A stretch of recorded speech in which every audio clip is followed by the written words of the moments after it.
சரி கொத்து பத்தா போட்டது உண்மையா இல்லையான்னு சொல்லிட்டு மறுபடியும் ரீகவுண்ட் கேட்டிருந்தாங்க. சார்பில் வந்துட்டு ரீகவுண்ட் நடத்தினாங்க. அனைத்தும் சரியாகவே இருக்கிறது என்று நேற்று பிரஸ் மீட்டை சொல்லி. கொத்து பரோட்டா எப்படி போடுவார்கள்? இப்படி இருந்தா போட்டு டம்மு டம்மு டம்மு அதான் அந்த மசாலா எல்லாம் போட்டுட்டு பரோட்டா பிச்சு போட்டுருவாங்க. பிச்சு போட்ட பரோட்டா மீண்டும் ஒன்றாகுமா? அப்போது கொத்தியது தான். என்ன பாக்குற? துப்புறானேனா உன்னை மூஞ்சில வேற யாரும் துப்ப விடாது பாரு. அதான் நான் துப்புறேன். தோத்துக்கிட்டே இருக்கீடா. நிச்சயமாக ஸ்டாலின் அவர்களே ஒரு வாட்டி ரீகவுண்ட் ஒன் மோர் போயிடலாமா என்று அவரே சொல்லியிருக்க வாய்ப்பு இல்லை. கூட அல்லக்கு ஏதோ ஒரு ஐடியா கொடுத்துருக்கு. கரெக்டா? ஸ்டாலின் அரசியலுக்கு லாயக்கு இல்லை. தேர்தலுக்கு முன்பு நடந்த ஒரு உரையாடலை சொல்கிறேன். 3ஆம் தேதி நாளைக்கு ரிசல்ட் கவுண்டிங்க. இன்னைக்கு வேலுகிட்ட கூப்பிட்டு என்ன இப்படி இருக்கு அண்ணே, கூட்டணியோட சேர்த்து 150 தாண்டிடுவோம்னே. நேரு உள் விளையாட்டு அரங்கத்தில் வச்சுக்கலாமா, இல்லை அந்த அம்மா எப்பவும் வந்து சென்னை பல்கலைக்கழக நூற்றாண்டு விழா கட்டடத்தில் வைப்பாங்க, நேரு இது வைக்கலாமாட்டு நீங்க சொன்னீங்கன்னா நான் ஏற்பாடு பார்க்க போயிடுவேன். நான் இன்னும் பச்சை பிள்ளையா இருக்கேடா இப்படி பேசினாராம். இவரும் சந்தோஷமா நம்மளையே கொத்து பரோட்டா போட போறாங்கன்றது கடைசி வரைக்கும் அவருக்கு தெரியல. இப்படியே உசுப்பேத்தி உடம்ப ரணகலம் ஆக்கிட்டாங்கடா.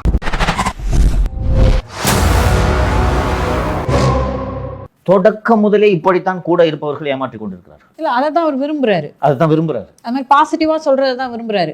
Ignore negativity. மோட்டிவேட் பண்ண முடிஞ்சா பண்ணுங்க, இல்லாட்டி விலகிருங்க. இந்த மாதிரி நெகட்டிவ் வைப்ல எனக்கு வேணும். Only positive vibe. -10,000 ஆரா 100+ ஆரா.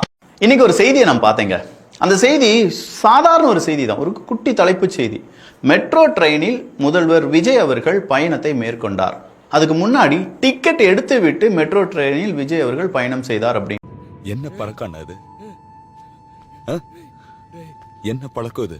எனக்குள்ள ஒரு யோசனை, டிக்கெட் எடுக்காம மெட்ரோ ட்ரெயினில் எப்படி போக முடியும், இல்லை ட்ரெயினில் எப்படி போக முடியும்?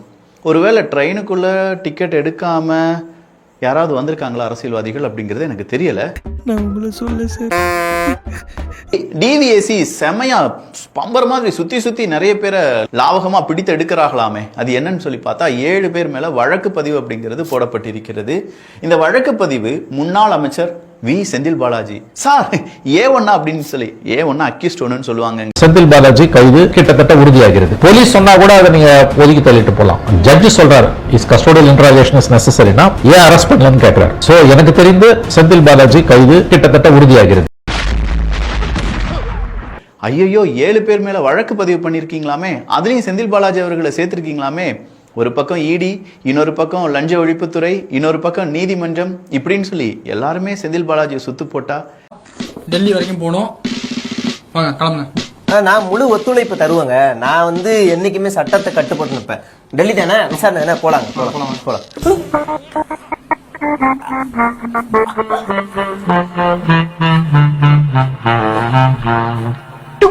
முடிஞ்சா போலாமா? வா ஜீப் ரெடி பண்ணுப்பா. ஈவன் நக்கீரன் கோபால் அவர்கள் கூட சனி இதெல்லாம் நம்ம பார்த்துருக்கோம் அப்படின்னு சொல்லி பேசினார். விஜய் அவர்களை பற்றி காரசாரமா விவாதம் வைக்கிறாரு. இவனெல்லாம் பிடிச்சு அவனெல்லாம் பிடிச்சுன்னு ஒருமையில பேசுறாரு. எல்லாரும் என்ன சொல்றாங்க, ஜெயலலிதா அம்மையார் பார்த்த பார்வை மாதிரி விஜய் அவர்கள் அவரை ஒரு பார்வை பார்க்க வேண்டும் அப்படின்னு சொல்றாங்க. நான் சொல்லிக்கிட்டே இருக்கேன் அவன் மேலே ஒரு எஃப்ஐஆரை போடுங்கன்னு. சார் சொல்லிக்கிட்டே இருந்தேன் சார், வீடியோலையும் சொன்னேன், நேராக பார்த்து சொன்னேன், ஒரே ஒரு எஃப்ஐஆர் போடுங்க, அந்த பஸ்ஸை சீஸ் பண்ணுங்க. அரெஸ்ட் பண்ண வாங்கிக்கிறீங்களா? இந்த சனியெல்லாம் பார்த்தாச்சு. ரொம்ப அடிக்கிற அடியில 5 நிமிஷத்துல மூஞ்சல ஈ முக்கியம் பாக்குறியா? தெரியாதுக்கு அவசியமே பண்ணிடுவாங்க போல இருக்கு. இதுக்கு சேலம் ஆட்சியில கூட பரவாயில்லைங்க, இவராட்சி அதை காட்டி ரொம்ப மோசம். அந்த சனியனுக்கு இந்த சனியை பரவாயில்ல, அப்படிதான் பார்க்க வேண்டியதா இருக்கு. அவ்வளோ கஷ்டமா இருந்தா போயா பக்கத்து மாநிலத்துக்கு. அப்புறம் ஏன்டா ஏன் போடா போய் துவங்கலேண்டா. இல்ல சனி என்னன்னா ஒரு முதலமைச்சர் எப்படி சார் சனி என்று ஜெயலலிதா பீரியட்ல கூட அப்படி கிடையாது. அந்த அம்மா உயர்த்தி சொல்ல, ஆனா கம்பேர் பண்ணல 2 சனியில எது பெரிய சனியை சின்ன சனின்னு சொல்லணும். பாத்துக்க அந்த கல்ச்சர் என்னன்னு பாத்துக்க. பத்திரிகையின் தொடக்கம் முதல் இன்று வரை வெறும் ஆபாசம். மற்ற பத்திரிகைகள் தான் இருக்கு. ஏதாவது இப்படி எழுதுறாங்களா? கிளுகிழுப்பு சமாச்சாரத்துக்கு மட்டும்தான் அந்த பத்திரிகை முக்கியத்துவம் கொடுக்கும். அந்த அறிவு கிட்ட மூதேவி ஏண்டா இந்த மாதிரி புக் எழுதுனா போலீஸ் உன்னை தேடாம ஜனாதிபதி அவார்டை தருவாங்க. நாம அப்படி பின்வாங்குற இடத்துல இல்ல, நாங்க பின்வாங்கவும் மாட்டோம். நீ எங்க ஓடுன்னு நீங்க ஓடினாலும் நாங்க விடுறது இல்ல. இந்த சின்னாவோட ஒரு முகத்தை தானே நீங்க பாத்திருக்கீங்க, இவனோட வெறி முகத்தை நீங்க பார்த்தது இல்ல. நாளைக்கு பாப்பீங்கடா. எனக்கு ஹெல்ப் பண்ணுன்னு சொன்னாதான் நான் காலை விடுவேன். டாஸ்மார்க் முறையீடு குறித்து 3 மணி நேர லஞ்ச ஒழிப்புத்துறை விசாரணைக்கு பின் திமுக முன்னாள் அமைச்சர் செந்தில் பாலாஜி அவர்கள் பேட்டி என்ன தெரியுமா பேட்டி கொடுத்திருந்தாரு? நான் வந்து இதுல எஃப்ஐஆர்லயும் இல்ல பாத்துக்கோங்க. என்ன வந்து அரசியல் காழ்ப்புணர்ச்சி காரணமாக மாட்டி விட்டுருக்காங்க. இல்ல சார், நீங்க ஈடில அடுத்ததா லஞ்ச ஒழிப்புத்துறையில எல்லாத்துலயுமே சிக்கிக்கிட்டு இருக்கீங்களே, உங்களை குறி வைக்கிறாங்களா அப்படின்னு சொல்லி பார்த்தா அவர் என்ன தெரியுமா லாவகமா சொல்லிட்டாரு, என்ன மட்டுமா? அப்படிதான் கிடையாது. பாருங்களேன், திமுகவினுடைய முன்னாள் அமைச்சர்கள், முன்னாள் முக்கியமான நபர்கள், ஏவா வேலு அவர்களாக இருக்கட்டும், நேரு அவர்களாக இருக்கட்டும், எல்லாரும் மேலேயும் அவங்க அப்படிதான் பழிய போட்டுட்டு இருக்காங்கன்னு சொல்லி நம்ம எல்லாம் ஒன்னா உள்ளக்க போலாம், இல்லாட்டி ஒன்னா வெளியில இருக்கலாம் அப்படின்னு சொல்லி கூட்டத்தை சேர்த்து கொண்டிருக்கிறார் செந்தில் பாலாஜி அவர்கள். பல மூத்த அமைச்சர்கள் மீதும் பல்வேறு தரப்பினர் மீதும் புகார்கள் பெறுவதில் இந்த அரசு ரொம்ப முனைப்பா இருக்கு. ரொம்ப நாள் பார்ப்போம் எப்படி போகுது என்னன்ட்டு.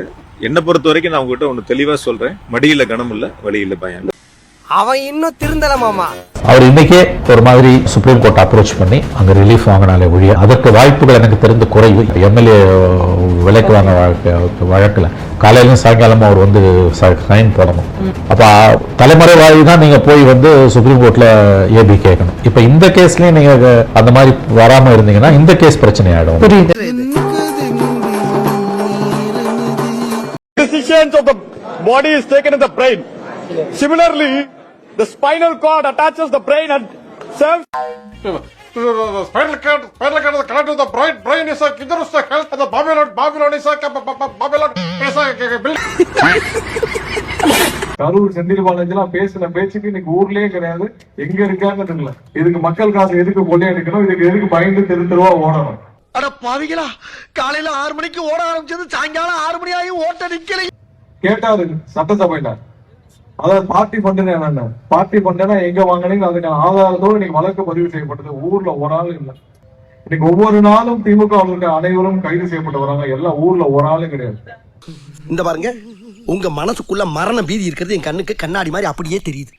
அதே பீதி என்கிட்டயும் ஹெவியா இருக்கத்தான் செய்யுது. அதை வெளிக்காட்டிக்கலாம நம்ம அரசியல் பண்ணணும், புரியுது? நீட்டு தொடர்பாக கடந்த ஆட்சி காலத்துல அந்த அரசு சட்டமன்றத்தில் செய்ய வேண்டிய வேலையை செஞ்சது, நாடாளுமன்றத்தில் செய்ய வேண்டிய வேலையை செஞ்சது, நீதிமன்றத்தில் போய் என்ன செய்யணும் அதை செஞ்சது, அரசை வைத்துக்கொண்டு ஏகராஜன் தலைமையில் ஆணையத்தை அமைத்து அதற்கு என்ன செய்யணுமோ அதை செஞ்சது. என்னது நாய் மாதிரி இல்லையே அது? என்னங்க ஊர்ல திங்குதே, இதுக்கு என்னடா பேர் வச்சிருக்கீங்க? ஜிம்மிப்பா குப்பத்தொரின் பேர் வைக்கிறா, எல்லாத்தையும் போட்டு தின்னுகிட்டு இருக்குது. போராட்டங்களையும் ஊக்கப்படுத்தியது, போராட்டத்துக்கு அனுமதி கொடுக்கறது இல்ல. அரசை நடத்தக்கூடியவர்களே போராட்டத்தில் நடத்தினாங்க. வள்ளுவர் கோட்டத்தில் மிகப்பெரிய உண்ணாவிரத துணை முதலமைச்சராக இருந்தவர் நடத்தினாரா இல்லையா? அரசை நடத்தக்கூடிய கட்சியே போராட்டத்தை நடத்தியது. ஆனா என்ன